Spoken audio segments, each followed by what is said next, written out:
Dear student, আজকে তোমাদের আলোচ্য বিষয় হচ্ছে the use of no and not. No and no এবং অ্যান্ড নট কোথায় বসে সেটা নিয়ে আজকে আলোচনা করা হবে।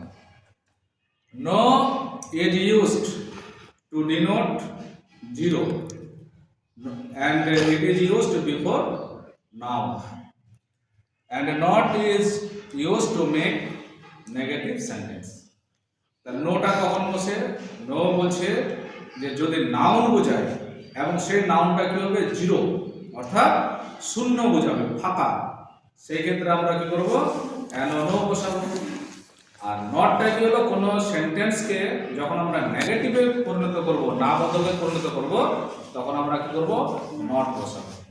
যেরকম হলো যে একটা উদাহরণ দেওয়া যেতে পারে যে আই হ্যাভ নো মানি, আমার কাছে টাকা নেই।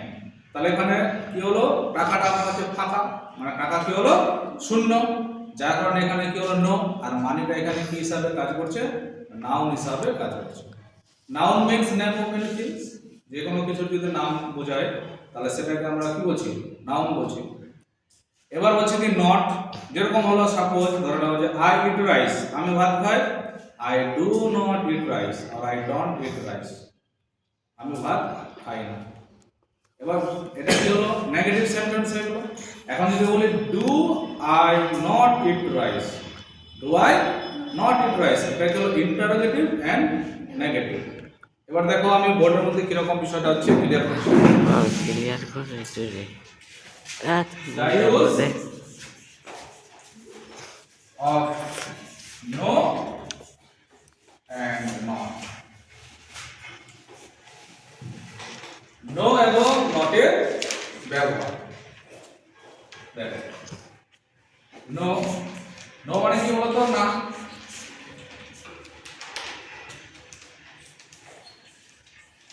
নাউন এর আগে শূন্য বোঝাবে, নাউন আগে শূন্য বোঝাবে, বা নাউন এর আগে নো বসবে এবং নাউনটি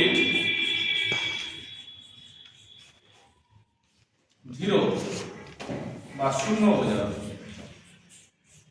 শূন্য বোঝাবে। ঠিক আছে? যেরকম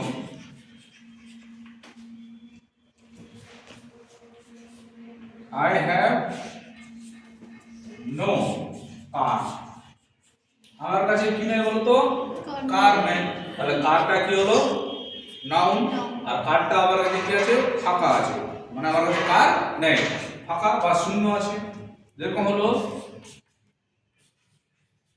I have no sister, আমার কি নাই? কোনো বোন নেই। তাহলে সিস্টারটা কি হলো? নাউন। ঠিক আছে? নাউন আগে থেকে কি বসালাম? নো। এর মানে হলো যে সিস্টার আমার কি আছে? শূন্য আছে। ঠিক আছে? যেরকম ধরে নাও I have no money, আমার কাছে কি নাই? টাকা নেই।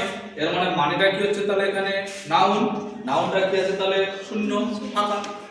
স্যার আমার কাছে যে জিনিসগুলো থাকবে না সেগুলোর ক্ষেত্রে নো বসবে।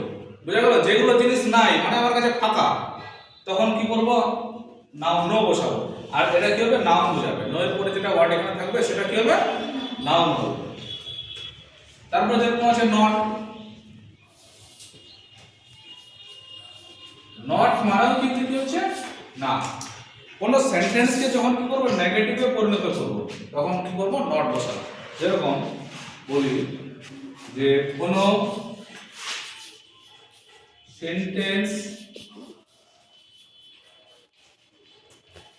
বা বাক্যকে নেগেটিভ করার সময়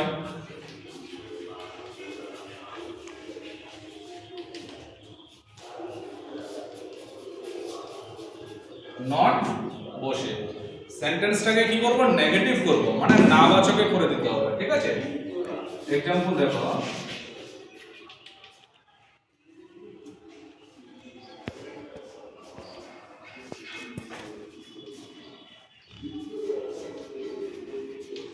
লিখলাম আই টেক টি মানে আমি চা পান করি তাই না টেক মানে কি বলতো টেক মানে কিন্তু খাওয়া হয় ঠিক আছে আই টেক টি হ্যাঁ আমি চা খাই মানে খাওয়া বলতে এখানে কি হবে কোনো কিছু যখন আমরা দাঁত দিয়ে যখন চিবিয়ে খাবো কি না তখন সেই খাওয়াটার ইংরেজি হবে কি ই এ টি ইট ইট মানে খাওয়া কিন্তু চাকে তো আর দাঁত দিয়ে চিবিয়ে খাওয়া যায় না সেই জন্য এখানে খাওয়া ইংরেজিটা কি হবে টেক হবে আর যেরকম আছে পয়জন পয়জন মধ্যে বিষ পানের ক্ষেত্রে কি হবে টেক হবে ঠিক আছে কিন্তু জলের ক্ষেত্রে কি হবে ড্রিঙ্ক হয়ে যাবে আর ভাতের ক্ষেত্রে এখানে কি হবে ইট হয়ে যাবে ইট মানে খাওয়া তাহলে এখানে কি বললাম আই টেক টি মানে আমি চা পান করি বা আমি চা খাই তাহলে এটাকে আমি নেগেটিভে যদি করি এটা কিসে আছে এ আছে এ মানে কি হলো অ্যাফার্মেটিভ নেগেটিভে যদি করি তাহলে কি করব দেখো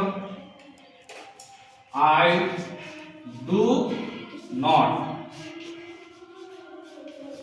টেক টি তাহলে এটা হলো কি নেগেটিভ হ্যাঁ I do not take tea আমি চা খাই না বুঝা গেল আচ্ছা যেরকম একটা एग्जांपल দিচ্ছি আমি এটা এক নম্বর করে দাও না এটা করলাম কত 2 নম্বর যে আই ইট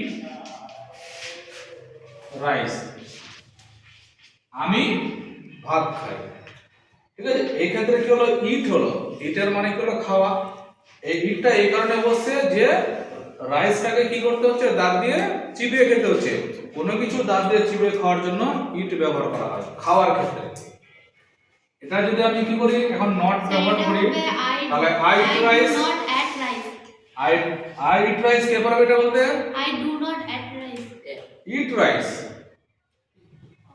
তাহলে কি হলো অ্যানসারটা নেগেটিভে যদি আমি করি তাহলে লিখব এখানে আই ডু নট